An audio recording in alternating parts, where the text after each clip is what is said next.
സാധാരണ PSC എക്സാംസിൽ കാണാനുള്ള ഒരു ചോദ്യമാണ്. വേഗത, സമയം, ദൂരം എന്നിവയുമായി ബന്ധപ്പെട്ട നിർബന്ധമായിട്ട് ഒരു ചോദ്യം അതിനകത്തുണ്ടാവും. അപ്പോൾ അതുമായി ബന്ധപ്പെട്ട ഒരു വെറൈറ്റി ക്വസ്റ്റ്യനാണിത്. രാഹുൽ വീട്ടിൽ നിന്ന് സ്കൂളിലേക്ക് 25 km/h വേഗത്തിൽ നടന്നാൽ നിശ്ചിത സമയത്തിന് 15 മിനിറ്റ് വൈകി എത്തുന്നു. അതേസമയം 30 km/h വേഗതയിൽ നടന്നാൽ 5 മിനിറ്റ് നേരത്തെയും എത്തും എങ്കിൽ സ്കൂളിൽ നിന്നും വീട്ടിലേക്കുള്ള ദൂരം. അപ്പം നമുക്ക് അറിയാവുന്ന സമവാക്യം എന്താണ്? ദൂരം എന്നാൽ വേഗത ഗുണം സമയമാണെന്നറിയാമല്ലോ. അപ്പോൾ ഇവിടെ നമുക്ക് 2 വേഗതകളുണ്ടല്ലേ. അവൻ 25 km/h സഞ്ചരിച്ചാൽ 15 മിനിറ്റ് വൈകി എത്തും, 30 km/h സഞ്ചരിച്ചാൽ 5 മിനിറ്റ് നേരത്തെ എത്തും. അപ്പം 2 വേഗതകളും 2 സമയവും നമ്മുടെ കയ്യിൽ കൊടുത്തിട്ടുണ്ട്. അപ്പോൾ വേഗതകളെ നമ്മൾ S1 = 30 km/h എന്നും S2 = 25 km/h എന്നും സമയത്തിനെ സമയം എന്ന് പറയുന്നത് 2 സമയം ഉണ്ടല്ലോ. സമയം ഏതൊക്കെയാണ് സമയം കൊടുത്തിരിക്കുന്നത്? 15 മിനിറ്റും 15 പ്ലസ് എത്രയാണ് മിനിറ്റ്? 5 മിനിറ്റ്. സോ 15 × 5 20 മിനിറ്റാണ് സമയം. അതിനെ നമ്മൾ എന്താക്കണം? അവറിലേക്ക് കൂടി കൺവേർട്ട് ചെയ്യണം. സോ 20/60 അവർ എന്നും കൂടെ എഴുതി വെച്ചേക്കുക. ഇത് നമ്മുടെ ഇക്വേഷൻ ഏതാണ്? 2 വേഗതകൾ 2 സമയം വരുമ്പം ഇക്വേഷൻ ദൂരം = S1 × S2 / S1 - S2 × സമയം. അപ്പോൾ S1 × S2 എന്ന് പറയുമ്പോൾ 30 × 25 / 30 - 25 × സമയം എന്ന് പറയുന്നത് 20/60 ആണല്ലോ. സോ ഇത് മൾട്ടിപ്ലൈ ചെയ്യുമ്പോൾ നമുക്ക് കിട്ടുന്നത് 25 × 3 750 / 5 × 20/60 0 കട്ട് ചെയ്യാം. ദെൻ ഇത് 1/3 ആവും. ഇത് കട്ട് ചെയ്യുമ്പോൾ 15 വരും. 15 3 കട്ട് ചെയ്യുമ്പോൾ 5 വരും. 50 കിലോമീറ്റർ. രാഹുലിൻ്റെ വീട്ടിൽ നിന്നും സ്കൂളിലേക്കുള്ള ദൂരം എന്ന് പറയുന്നത് 50 കിലോമീറ്ററാണ്. അടുത്ത 2ാമത്തെ ക്വസ്റ്റ്യൻ. A ഒരു ജോലി 7 ദിവസം കൊണ്ട് ചെയ്യും. ഓരോ ദിവസവും 9 മണിക്കൂർ ജോലി ചെയ്യും. B അതേ ജോലി 6 ദിവസം കൊണ്ട് ചെയ്യും. ഓരോ ദിവസവും 8 2/5 മണിക്കൂർ അവർ 8 2/5 മണിക്കൂർ അയാളും ജോലി ചെയ്യും. അവർ ഒരുമിച്ച് ജോലി ചെയ്താൽ എത്ര ദിവസം കൊണ്ട് ജോലി തീരും? ചോദ്യത്തിലൊരു കൺഫ്യൂഷൻ ഉള്ള പോലെ. 1 മിനിറ്റ്, ഒരു ലൈൻ ഇട്ട് പോയിരുന്നു കേട്ടോ. ഒന്നത് വായിക്കാം. A ഒരു ജോലി 7 ദിവസം കൊണ്ട് ചെയ്യും. ഓരോ ദിവസവും അയാൾ 9 മണിക്കൂർ വീതം ജോലി ചെയ്യുന്നുണ്ട്. B അതേ ജോലി 6 ദിവസം കൊണ്ട് ചെയ്യും. അയാൾ ഓരോ ദിവസവും എടുക്കുന്ന സമയം 7 മണിക്കൂറാണ്. എങ്കിൽ ഓരോ ദിവസവും 8 2/5 മണിക്കൂർ അവർ ഒന്നിച്ച് ജോലി ചെയ്താൽ എത്ര ദിവസം കൊണ്ട് ജോലി തീരും എന്നാണ് ചോദ്യം. അപ്പോൾ നമുക്ക് എയുടെയും ബിയുടെയും ആകെ ആ ജോലി തീർക്കാൻ എടുക്കുന്ന സമയം നോക്കാം. അപ്പം എയ്ക്ക് ആ ജോലി ചെയ്ത് തീർക്കാൻ വേണ്ട സമയം എന്ന് പറയുന്നത് 7 × 9 ആണ്. അതായത് 63 മണിക്കൂർ വേണം. ക്ലിയർ അല്ലേ? അടുത്തത് ബിക്ക് ആ ജോലി ചെയ്ത് തീർക്കാൻ വേണ്ട സമയം എത്രയാണ്? 6 × 7 42 മണിക്കൂർ വേണം. ഇയാൾ തന്നെ ചെയ്താൽ 63 മണിക്കൂർ വേണം. ബി തന്നെയാണ് ആ ജോലി ചെയ്യുന്നതെങ്കിൽ 42 മണിക്കൂർ വേണം. എയും ബിയും കൂടെ ഒന്നിക്കുമ്പോൾ എത്ര മണിക്കൂർ എന്നുള്ളതിന് ഒരു സമവാക്യമുണ്ട്. അത് പഠിച്ചാണ്. Equation x × y / x + y. ഓർത്തിരുന്നോണം. അപ്പോൾ എക്സ് എന്ന് പറയുന്നത് എയുടെ ആകെ സമയവും y എന്ന് പറയുന്നത് ബി ആകെ ആ ജോലി ചെയ്ത് തീർക്കാൻ എടുക്കുന്ന സമയമാണ്. ദാറ്റ് ഈസ് ഈക്വൽ ടു, ഇതെങ്ങനെ വരണം ഇക്വേഷൻ?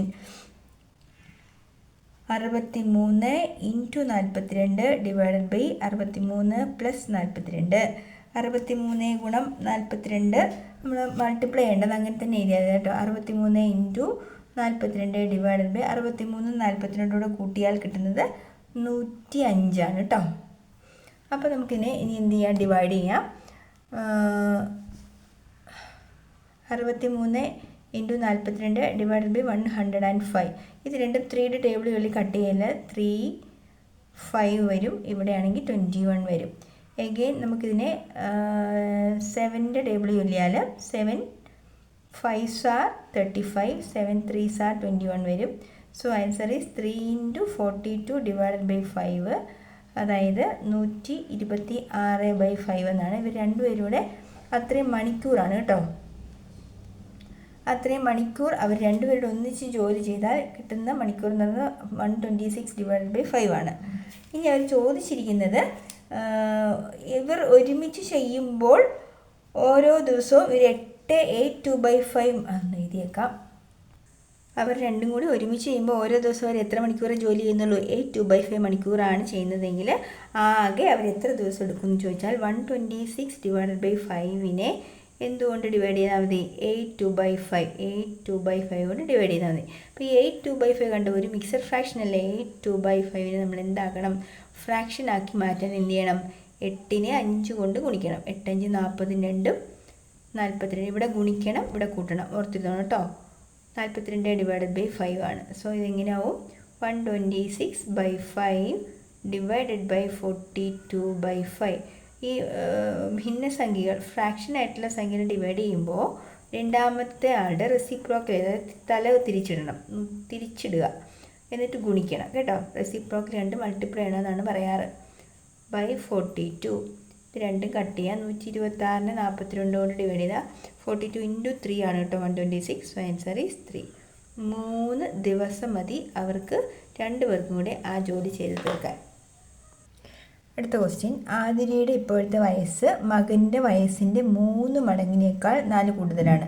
നമ്മൾ സെൻറ്റൻസ് എഴുതുമ്പോൾ തന്നെ നമ്മൾ അതിനെ ആൾജിബ്രിക് ഫോമിലേക്ക് ആക്കാൻ നോക്കണം. അപ്പോൾ ആതിരേനെ നമ്മൾ എക്സ് ആയിട്ടും മകൻ്റെ വയസ്സിനെ വൈ ആയിട്ടും കൺസിഡർ ചെയ്യാം. അപ്പോൾ ആതിരയുടെ ഇപ്പോഴത്തെ വയസ്സ്, അപ്പോൾ ആതിരയുടെ വയസ്സ് സമം എന്താണ്? മകൻ്റെ വയസ്സിൻ്റെ 3 മടങ്ങിനേക്കാൾ. അപ്പോൾ മകൻ്റെ വയസ്സ് വൈ അല്ലേ? വൈ × 3 അല്ലെങ്കിൽ 3y എന്ന് എഴുതിയാൽ മതി. അതിനേക്കാൾ എത്ര കൂടുതലാണ്? 4 കൂടുതലാണ്. ഇതിൻ്റെ ഇക്വേഷൻ നമ്പർ 1 എന്ന് എഴുതി വയ്ക്കുക. ഇനി 3 വർഷം മുന്നേ എന്ന് പറയുമ്പോൾ 2 പേർക്കും 3 വർഷം കുറയണമല്ലോ. അപ്പോൾ ഈ x - 3 സമം അവൻ്റെ 3 വർഷം കുറഞ്ഞു. അത് എന്ന് പറയുന്നത് മകൻ്റെ വയസ്സിൻ്റെ 5 മടങ്ങാണ്. അതേ ഗുണം 5 ചെയ്താൽ മതി. അപ്പോൾ ഈ 2 ഇക്വേഷൻ ഇവിടെ ഫോമായി. അപ്പോൾ ഇതിൽ നിന്ന് ഇവിടെ x = എന്ന് കിട്ടിയിട്ടുണ്ടല്ലോ. x = 3y + 4. ഇവിടെ നമ്മൾ x = എന്നാക്കണേ.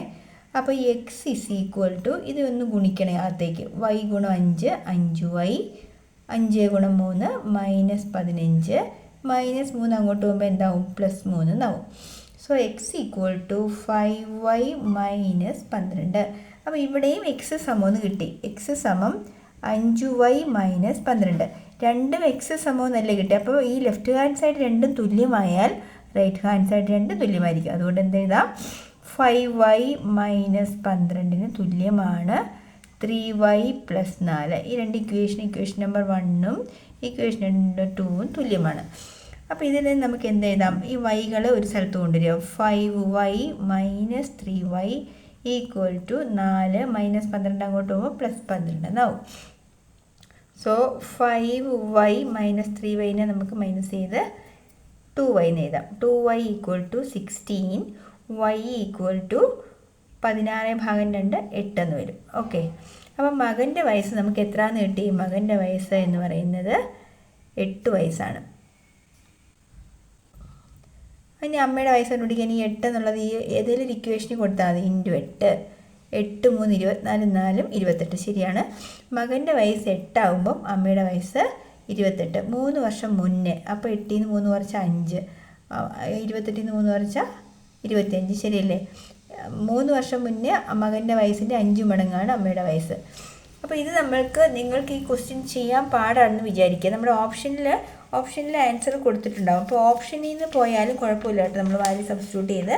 ഇപ്പോൾ ഇവിടെ ഓപ്ഷനിൽ കൊടുത്തിരിക്കുന്ന ആൻസേഴ്സ് എന്ന് പറയുന്നത് 30, 32, 26, 28 എന്നാണ്. അപ്പോൾ നമ്മൾ എന്ത് സങ്കല്പിക്കുക? ഏതെങ്കിലും ഒരു സംഖ്യ ഗുണം 3 + 4 ചെയ്താൽ നമുക്ക് ഇതിൽ ആരെങ്കിലും കിട്ടുമോ നോക്കണം. അപ്പോൾ നോക്ക് 28 നോക്ക്. ശരിയല്ലേ? 8 3 24 4 28 കിട്ടും. അപ്പോൾ നമുക്ക് ഓപ്ഷനിൽ നിന്ന് പോകാൻ എളുപ്പമുണ്ട്. അപ്പോൾ ഇങ്ങനെയുള്ള ചോദ്യങ്ങൾ വരുമ്പോൾ നമ്മൾ ഓപ്ഷനിൽ നിന്ന് പോകുന്നതായിരിക്കും ബെറ്റർ കേട്ടോ. അല്ലെങ്കിൽ ആൾജിബ്രിക് എക്സ്പ്രഷനൊക്കെ ഈസിയായിട്ട് ചെയ്യാൻ പറ്റുന്നവരാണെങ്കിൽ ഇങ്ങനെ ചെയ്തോ, കുഴപ്പമൊന്നുമില്ല. അടുത്ത കുറച്ച് ചോദ്യങ്ങളുമായി ഞാൻ ഉടനെ എത്താം. നിങ്ങൾക്ക് ഇഷ്ടപ്പെട്ടുവെങ്കിൽ സബ്സ്ക്രൈബ് ചെയ്യാൻ മറക്കല്ലേ. കൂട്ടുകാർക്കൊക്കെ ഷെയർ ചെയ്ത് കൊടുക്കുക.